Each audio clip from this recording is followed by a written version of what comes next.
Okay, last topic here I want to hit you on, and that is Tesla's, what I think are misses for 2021. And I'm a big Tesla fan, a driver. I'm all in on it. I'm waiting for my Model X now, which I don't think I'm ever going to get. But the whole point is, let's start there. Well, let's start at Model S and Model X refresh. Supposed to be the first of the year. Most likely I'm gonna have a lease term out here, and I will have to make a decision outside of Tesla because I can't get the X until next February right now. And that's if you You have order the it today. Plaid? No, that's just the general. The general X is Really? February, January, February. Wow. Okay. And I then guess I haven't been keeping up with. Yeah. and still with the S, they've got the reveal coming up in June, which is again what 8-9 months behind what the original S reveal was supposed to be. So, kind of your thoughts on where that stands. Do you think this is something that I just can't imagine having those two cars out of the fleet for this long? Yeah. It At the time when they announced it, I thought it was a smart move because I thought it would be a low capital expenditure kind of a refresh. Not a lot Hmm. changed, but just Right. enough to get people excited. Um, a new X sounds pretty great to me. I think we would probably love that. But yeah, there are some challenges generally. I mean, in the industry at large, you've heard and probably covered about the chip shortages that are affecting everybody, Right. like even gas, you know, Ford Rangers and stuff. Like just everybody is being affected. I think what happened was we rallied in 2020 really hard behind the coronavirus pandemic and did a really great job pushing ourselves through. But now we're starting to see some of the cracks in the foundation, if you will, from that. Hmm. And so, certain industries are going to be hit hard, and there's going to be a little bit of it's going to be a rough ride, I think, in 2021 is the way I'd put it. So Tesla's not immune to any of that. I think some of you said general misses. Yeah, part of Tesla's thing is expectations. Yeah. They could probably do a far better job of understanding human psychology and expectations. These are kind of the soft skills, non-engineering jobs that Elon doesn't care for and doesn't hire people to do. But there's a certain psychology of, hey, it'll be here in 1 month, and then, oh, sorry, I meant 1 year. Like the minute you say that, it doesn't matter how cool your product is. Whereas Right. if you just come out and said, hey, this thing is going to be out in a year, it's going to be And awesome. it's going to be awesome. Yeah. I think you'd been fine with that, Paul, right? I mean, if they told you that up front and you knew your lease was ending, you could have made those decisions accordingly. So this also goes to things like with their solar and Powerwall stuff. I think they're going to Right. have probably a down year for their energy business as well, because again, they've just been shuffling what they're trying to do. And now where they've landed is we're going to sell solar panels and Powerwalls together. You can't get one without the Right. other, Can't get which one without. means, Yep. yeah, which means, Paul, if you just wanted a Powerwall, nope, no bueno, not going to happen. And if you just wanted solar, not going to happen. So last year they announced this new pricing and how they're going to get the prices down, but now they're adding a $10,000-$12,000 Powerwall to every installation. So I think they're going through the growing pains of a really big business, and I think a lot of what Elon and some of the team operate as is still this little $50 billion company, and they're not anymore. So. Hmm. I'm not sure how much they'll work on that because, again, it's those kinds of soft skills are just not jobs that Elon thinks are valuable. He's much more of a, and I can appreciate this as an engineer. I kind of agree, but I also see that you should probably have a couple of people out there thinking about how these things will come off to the public. So Right. misses, there will be some misses this year. I think I've been seeing some tweets people have mentioned. I think we've already seen Tesla's high, their stock high for the year. We've already seen it. I wouldn't be surprised if they just kind of hover around where they are. And this probably goes for the entire industry. I don't think it's just Tesla, but in particular to the S and the X that you mentioned, I think they just grossly underestimated what would be required, which is weird because they've been doing this a little bit longer now. It also makes you wonder about Cybertruck and if they're going to be able to get that done on time. So I feel Well, for you. I don't know what car you're going to get as a stop measure for. I don't know. I mean, it's that bad Yeah. because the thing goes. It's actually a March, date. But to be able to order it, you would think maybe 3 months. I'm looking at in most cases, so that's a reasonable number. really now I think you've got to put in at least a 6-month ahead order just to be able to get within it. And I still don't think you're going to get a Model X by then within 6 months. So that in itself, Cybertruck, I'm with you. I don't think it lands in 2021. I think we'll be lucky if we get it in 2022. What are your thoughts on Cybertruck hitting? Yeah, I don't think it'll happen this year. I think they'll have enough to do and to work through. They've got some really ambitious things like that Giga Press, where they're going to have these huge casting machines instead of all the stampings and riveting and welding. That sort of stuff they're going to have to figure out and test and see if there's any kind of issues there.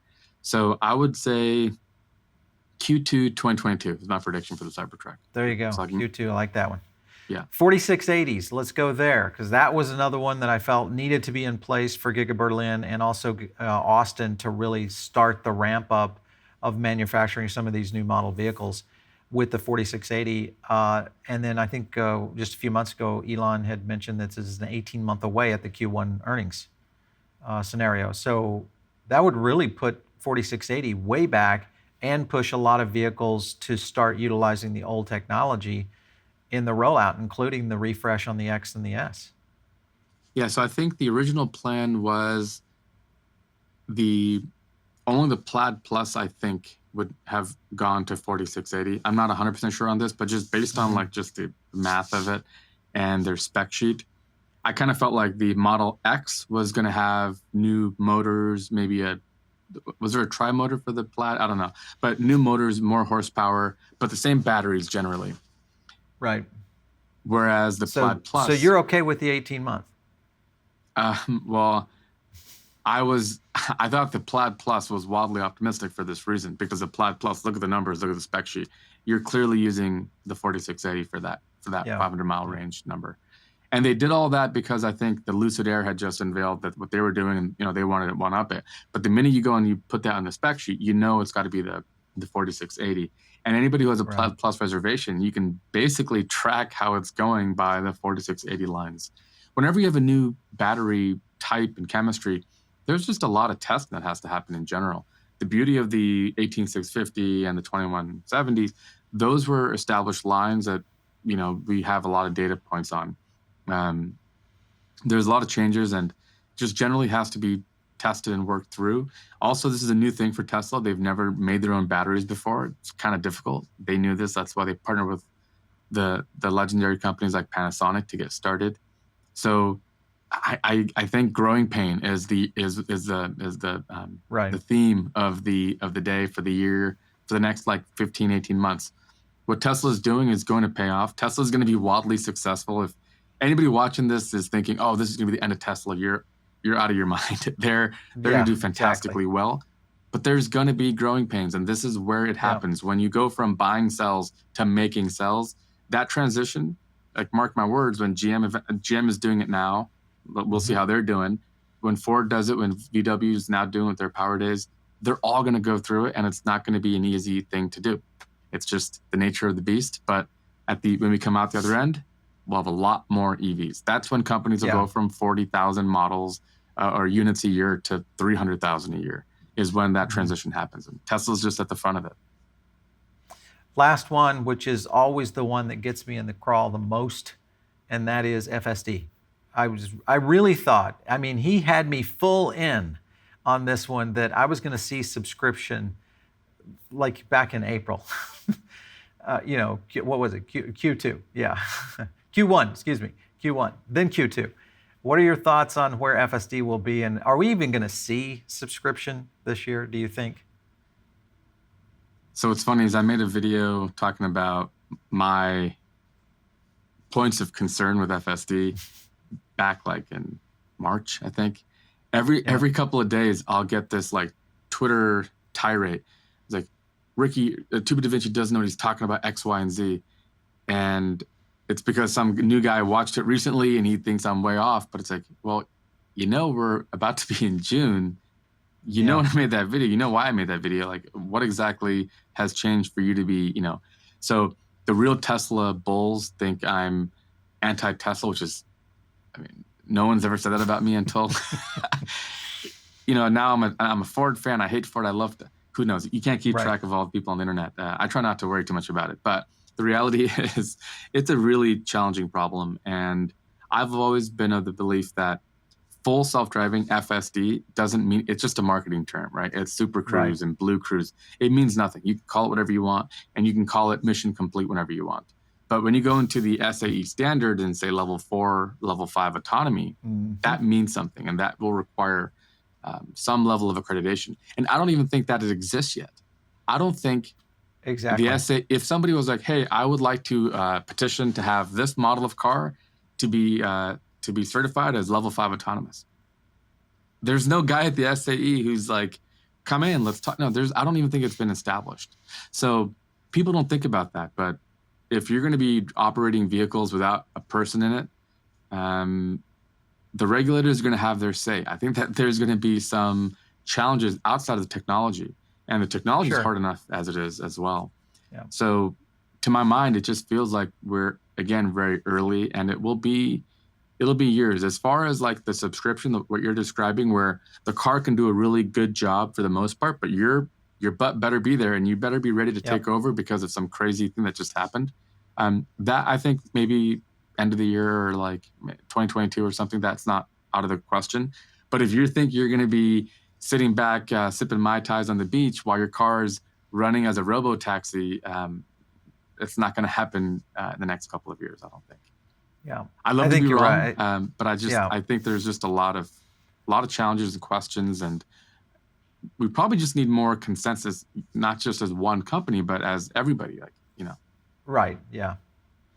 And I think all those kind of scenarios are coming to reality now, and I think a lot of people who, including myself, who has been a Tesla fan and still am, and will be for forever most likely. Just I think 2021 was the year that kind of put us back a little bit. Obviously, the stock price correction. We've seen the lag in technology rollout. I know my friend over at Warren Redlick would have a lot to say about this. But the point is that we're just missing a lot of deadlines. And I think it's just going to be a few more years before we really start to see all of this stuff rolling out. However, if Elon pulls a rabbit out of the hat and drops FSD, or even any Cybertruck at 46, anything that really shows the movement of technology in 2021, I would be overwhelmingly surprised, but also overwhelmingly happy at the same time for that. So it's going to be fun to watch, I think, the trials of Tesla in 2021. You think they're going to hit their numbers in terms of total volume and sales?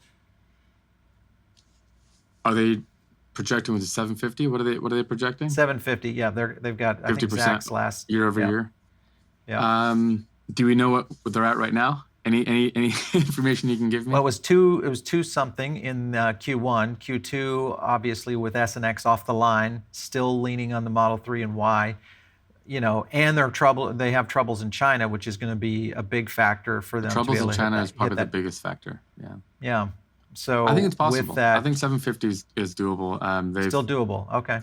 So they've got China's online. As far as that's probably the wild card here. Berlin and Austin are still in development, right? Right. Yeah. When those two come online, that'll be another. Yeah. Exactly. Yep. It'll be another level of production that they're going to be able to meet. The reality is this year, as far as like expectations, I think even if they're close, people are still going to perceive it as kind of a off year. But that's pretty normal, right? If you think about like expectations and kind of like step improvements and stuff, Tesla last year was being treated like a company that they're going to be in a year from now. And then you have to kind of settle in and prove your value and prove your valuation. And that's all pretty normal in the waves of how companies grow. This is a prove it year for Tesla, and then maybe next year it'll be another growth year, and their stock will rise, which I think it will, especially when Giga Berlin and Giga Austin are online. That's just another level of production that's going to be huge. In the interim, really, even in the interim, if you're selling like a couple of thousand X and S's, that's not going to really push the stock price, I don't think. So there's really probably not a whole lot that can happen this year, realistically, that will bolster their stock. But if you're long on Tesla, like anybody who's buying Tesla stock, you should be long. This company has vision and guidance and a direction that will pay off very well in like 5 years. So if you're long on Tesla, you don't worry about it at all. In fact, like until you mentioned some of the numbers, I don't even look at their stock anymore because I have no interest. I'm not, if it was up or down tomorrow, I'm not buying or selling. So who cares, right? Let's go back to work. Let's give them time. And they're as good a bet as they ever have been. Interesting. Great to always have you on the channel. Ricky Roy from 2-Bit Da Vinci. Thanks for stopping in today, man. Absolutely. We should do this more often. Thank you, Paul. Appreciate you and the team. Thank you. Excellent. All right, you guys are tuned in over on the podcast. Make sure and subscribe. Make sure also give us a rating over there because that's how we get great feedback from you. As you're watching here on YouTube, this is the whole goal of the show, is to kind of really move the idea around technology and innovation in our society to the next level. We talk about a lot of things here, from EVs, robotics, AI, and of course, digital assets, cryptocurrency. Those are really kind of the cornerstones of what TechPath is all about. Make sure and subscribe, hit the bell so you get notifications. And of course, if you have an idea for the show, you want to send that to us, just send us an email to producer@reverendnetworks.com. You can always hit me up on Twitter @Paul Barron. I'll catch you next time right here on TechPath.